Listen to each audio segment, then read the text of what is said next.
చెప్పని నిద్రపోదు. సరే అమ్మా, పాడు.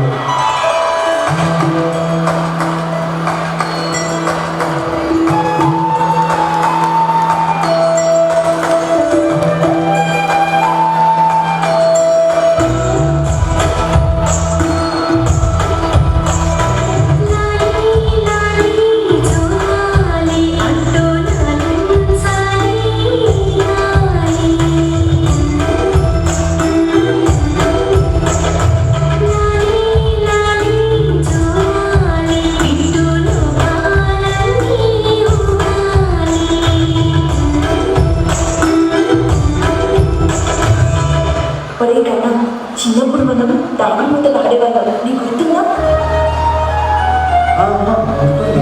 అయితే మళ్ళీ ఇప్పుడు ముద్దలు ఆడతావా?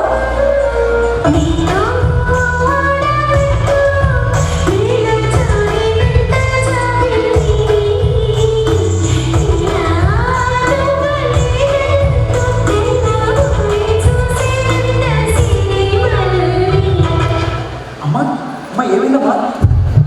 అమ్మా అమ్మా లేదమ్మా. అమ్మా ఏమైందమ్మా? పద హాస్పిటల్కి వెళ్దామా. నువ్వు బాగుందని చెప్పి ఆంటీ గారు నరసింహస్వామి గుడికి వెళ్ళి 200 మెట్లు మొక్కలతో ఎక్కారా. ఎంత గొప్ప తల్లిరా. ఏంటమ్మా ఇది? నాకు ఇవన్నీ నచ్చవని నీకు తెలుసు కదా.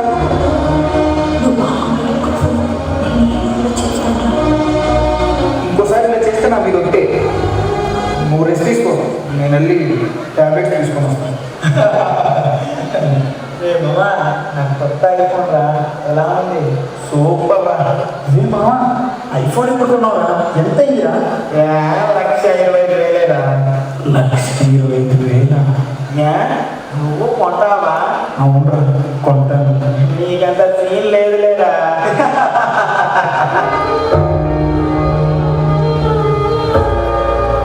అయినా ₹1,00,000 మాత్రం ఒకసారి అమ్మాయిని చూద్దామా? వద్దులే, అయినా దాని దగ్గర ఉంటాయి. పర్లేదు.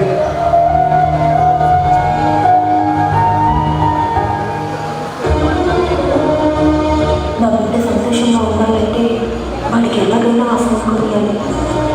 కానీ అంత డబ్బు నా దగ్గర. నా ఒంటి మీద మీ బంగారాన్నంతా అమ్మేసి వాడికి ఆ ఫోన్ కొనిస్తాను.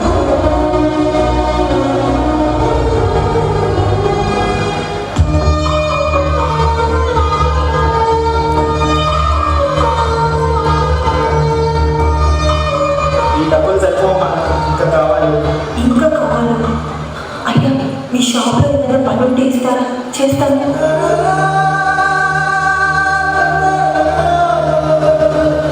నీకు ఇవ్వాల్సిన 500 అందులో చూసుకున్నాయా?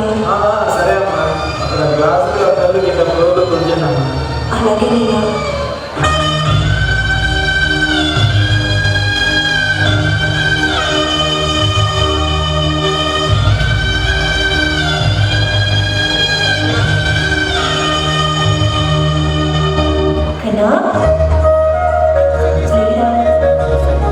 ఇదిగో నీకు ఇష్టమైన ఫోన్ కొనుక్కొని తీసుకొచ్చా, చూడు.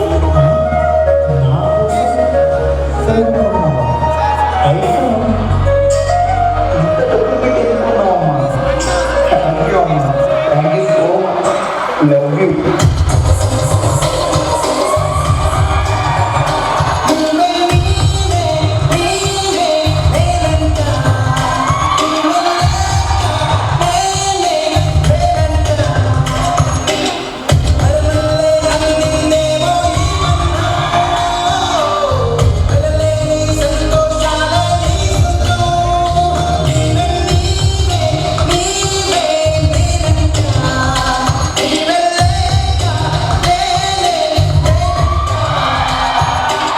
లేకన్నా ఈ అమ్మను వదిలేసి నువ్వు ఎప్పుడు దూరంగా పోతుంది. ఎక్కడికి వెళ్ళను.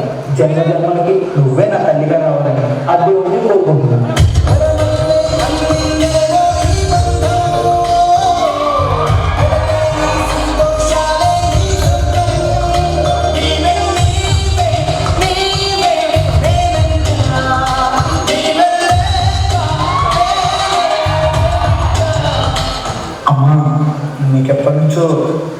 విషయం చెప్పాలనుకుంటున్నాను.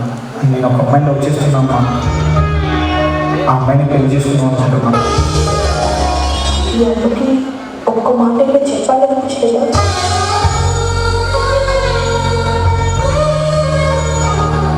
అది ప్రతిదీ నీకు చెప్పాలంటే ఎలా అమ్మా? చెప్పాను కదా, రేపు ఇంటికి తీసుకొస్తాను. సరే, నీ ఇష్టం.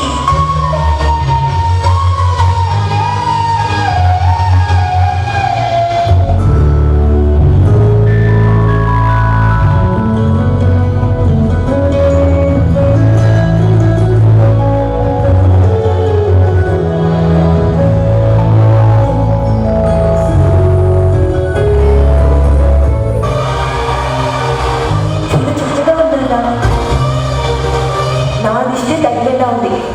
ఇంతకీ ముహూర్తాలు ఎప్పుడు పెట్టించుకుంటారు? After marriage. యావండి, మన ఇద్దరికి యూఎస్లో జాబ్స్ వచ్చాయని మీకు తెలుసు కదా. వాళ్ళ నుంచి ఒక్కటే ఫోన్ చేస్తున్నారు. ఇప్పుడు లేట్ అవుతే మన జాబ్స్ కూడా పోతాయి. త్వరగా ఏదో ఒకటి డిసైడ్ అవ్వండి. మన ఇద్దరం అక్కడికి వెళ్ళిపోతే ఇక్కడ అమ్మొక్కటి ఎలా ఉంటుందో అని. ఏం పర్లేదండి, ఇప్పుడు ఒక మంచి ఓల్డ్ ఏజ్ హోమ్ ఉంది, అక్కడికి పంపించేద్దాం. వాళ్ళు మనకంటే బాగా చూసుకుంటారు. ఏంటి, మా అమ్మ ఓల్డ్ ఏజ్ హోమ్? కుదరదు. మా అమ్మని ఓల్డ్ ఏజ్ హోమ్ చేయడం ఏంటో వింటుంటేనే ఏదోలా ఉంది. ఎంతైనా మన పిల్లల కోసం కదండి. ప్లీజ్ అండి, పంపించేద్దాం. సర్లే, నేను ఏదో ఒకటి చేస్తాను. నేను అమ్మని ఏదో ఒకటి చెప్పి ఒప్పిస్తాను కదా.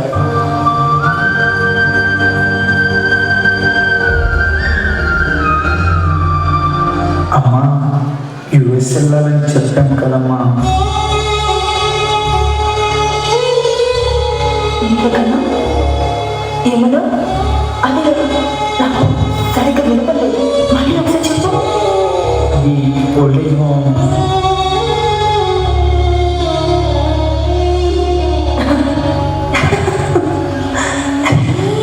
నన్ను ఓల్డ్ ఏజ్ హోమ్ కాదు,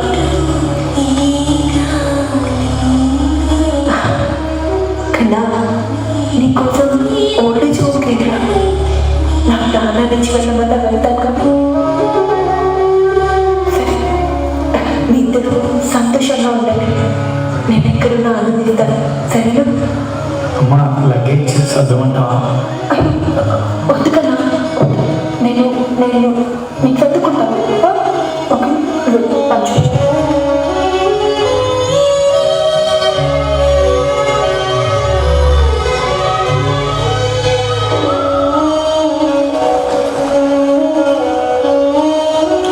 ఓ మేడం, నమస్తే. ఎలా ఉన్నారు మేడం? బాగున్నాను బాబు. చాలా రోజుల తర్వాత ఇలా వచ్చారు మేడం. 15 సంవత్సరాల క్రితం ఇక్కడ నుంచి ఒక బాబుని దత్తత తీసుకెళ్ళారు. ఇప్పుడు ఆ బాబు ఎక్కడున్నాడు మేడం? ఏం చేస్తున్నాడు? అదిగో అక్కడ నిల్చొని ఫోన్ మాట్లాడుతున్నాడు చూడు, వాడే బాబు. నేను ఒక దత్తత తీసుకున్నవాడు.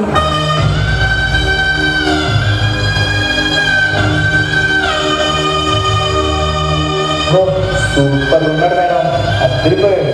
అయితే మళ్ళీ వచ్చారంటే ఇంకో బాబుని దత్తత తీసుకోవడానికి వచ్చారా మేడం? సూపర్. ఈ వృద్ధాశ్రమం దగ్గర వాడు అనాథలా దొరికాడని చెప్పి తీసుకెళ్ళాను. వాడిని పెంచి పెద్ద చేసిన తర్వాత వాడు నన్ను ఒక అనాథలాగా ఈ వృద్ధాశ్రమంలో వదిలి వెళ్ళడానికి వచ్చాడు.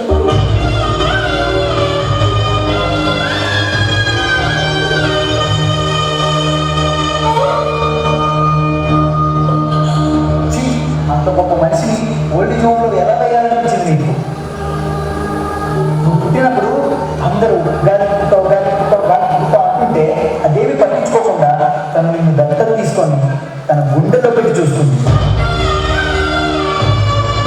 దాన్ని మించదని ఇదేనా? ఛీ!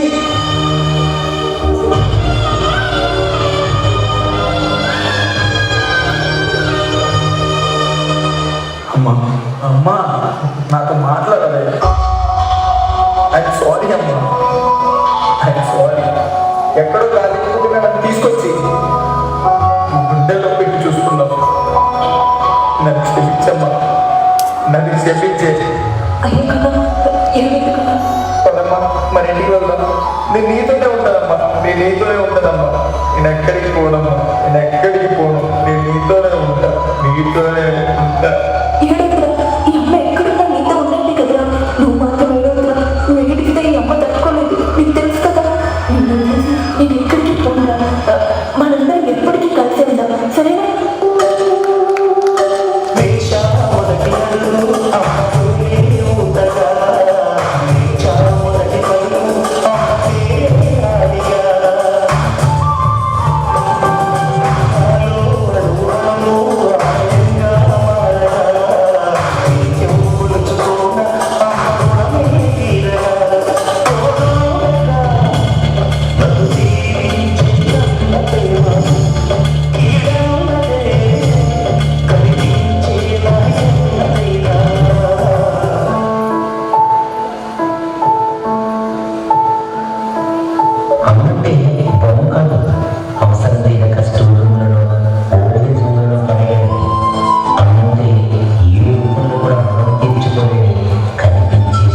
ఏ దేవుడు చూపించలేడని.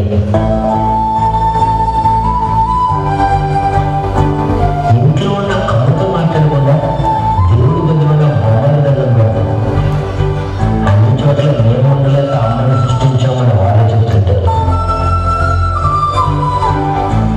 నిజానికి పిల్లలకి ప్రపంచంలో అమ్ముకున్న ఇష్టం ఎప్పటికీ ఉండదు, అమ్ముకున్నంత కోపం ఎప్పటికీ ఉండదు, అమ్ముకున్నంత ప్రేమ ఎప్పటికీ ఉండదు, అమ్ముకున్నంత బాధ్యత ఎప్పటికీ ఉండదు. ఇప్పుడు మన గురించి ఆలోచించే మరొకరు అమ్మ ఒక్కటే.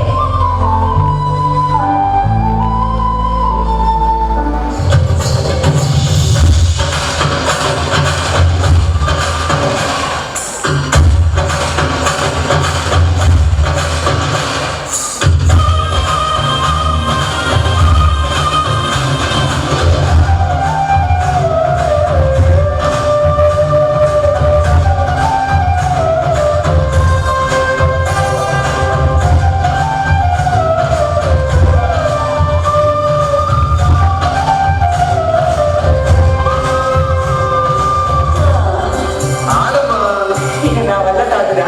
నేను ఆడతాను.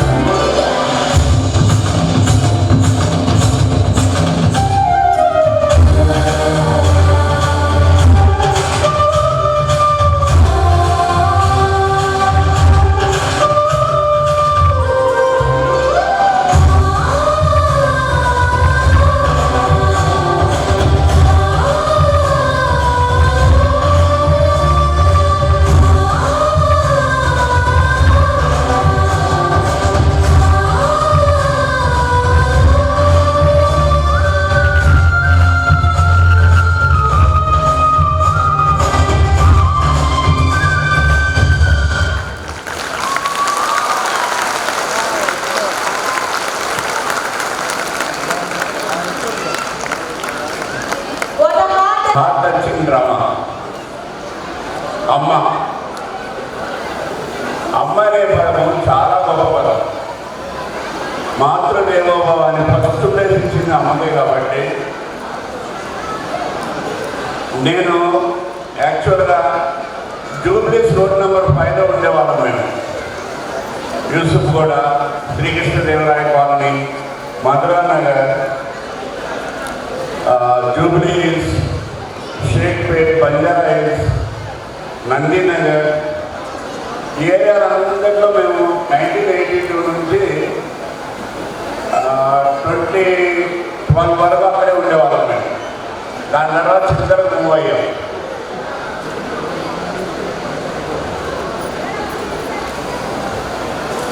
మనం చాలామంది మాకు చాలా డిస్కషన్ జరుగుతుంటాయి. వారంలో 2-3 సిట్టింగ్స్ ఉంటాయి. జిమ్ఖానా క్లబ్లో, జూబ్లీస్ క్లబ్స్లో కానీ కొన్ని హౌసెస్ ఉన్నాయి మాకు. అంటే మా ఫ్రెండ్స్కి నాకు ఎక్కువ టైం దొరకదు, కూర్చుంటూ ఉంటారు. ఆ డిస్కషన్స్లో మెయిన్ ఏంటంటే ప్రతి ఒక్కరూ బాధపడుతుంటారు. అందరూ 60, 65, 55, 75 ఇయర్స్ వాళ్ళని అందరం దగ్గర సీనియర్ సిటిజన్ దగ్గర వాళ్ళము, senior citizen over senior citizens అయిపోయిన వాళ్ళం అందరం కూర్చుంటాం.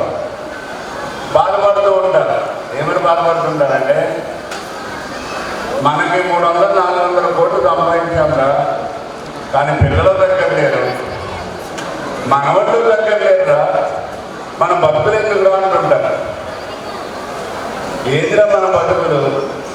పిల్లాడికి ఫోన్ చేస్తే నాకు సెలవు కలగలేదు డాడీ అంటాడు. కోటలు అమ్మ మీరందరూ కలిసి రండమ్మా అంటే అంత టైం లేదు మామయ్య అంటది. అసలు మనం ఎందుకురా ఇది, ఎందుకు సంపాదించాలి?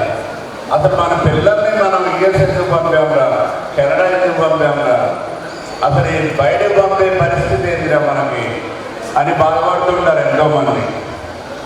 ఒక అతనైతే మా ఫ్రెండ్ ఉన్నాడు లక్ష్మణ్ అని. వాళ్ళ అమ్మాయి ఇప్పుడే ఇంటర్మీడియట్ చదువుతుంటుంది, డిగ్రీ అయిపోయి ఇంజనీరింగ్ సెకండ్ ఇయర్ ఉంది. అతను ఒక్కడే పాప.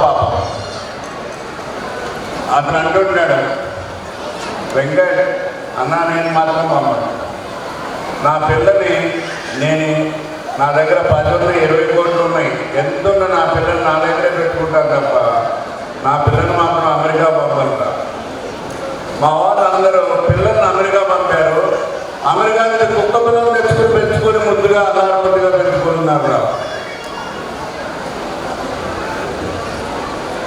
నాకు తెలిసిన సోకాలో ఒక ఫ్రెండ్ ఉన్నాడు, జయలూరులో ఉంటాడు, పెద్ద school, group of schools. I don't want to say his name. And నాకు తెలిసిన చాలామంది హైదరాబాద్లో ప్రైవేట్ స్కూల్స్ అసోసియేషన్, నేను హైటెక్స్ చైర్మన్, నాకు తెలిసిన స్కూల్స్ చాలామంది ఉంటారు. వాళ్ళు ఇక్కడ స్కూల్స్ చాలా ఉన్నాయి, ఎర్నింగ్ బాగుంది, చాలా హ్యాపీగా ఉండదు. కానీ పిల్లలు మాత్రం వాళ్ళ దగ్గర ఉండరు. వాళ్ళ అమ్మ ఎదురు చూస్తుంటుంది, పిల్లలు ఎప్పుడు వస్తారా అని. తండ్రి ఎదురు చూస్తుంటాడు, కొడుకు ఎప్పుడు వస్తాడా అని. తండ్రి ఎదురు చూస్తుంటాడు, మనవరాలు ఎప్పుడు వస్తుంటారా అని. వాళ్ళు 5 సంవత్సరాలు, ఒక 5 రోజులు, 1 వీక్, 2 days, 10 days, 10 సంవత్సరాలు ఒకసారి వచ్చి పోతూ ఉంటారు.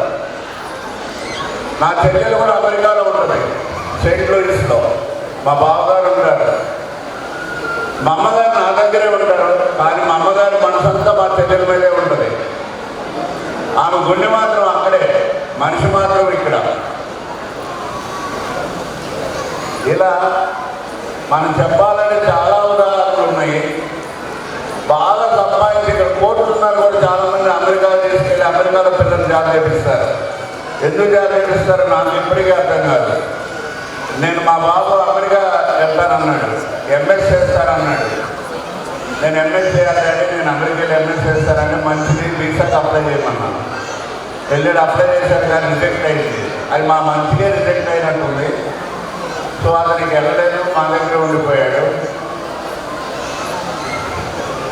ఇప్పుడు మనం ఏంటంటే మన పిల్లల్ని మనం ఏం తింటున్నాం అది తినిపించి మన పిల్లలు మన కన్సర్న్లో ఉండి తర్వాత పిల్లలకు పెళ్లి చేసినాక మనవడు మనలో కూడా మన కన్సర్న్ మనం ఆడుకుంటాం అనేది ఆ లైఫే ఎమోషనల్ కాబట్టి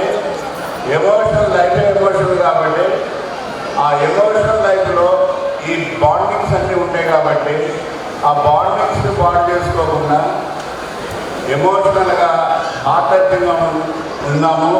పిల్లలందరూ మన దగ్గరే ఉంచుకున్నాము. మనవడు వారానికి ఒకసారి నా దగ్గరుండి వస్తారు మన దగ్గరికి, మనకు ఆడుకుంటారు. కాబట్టి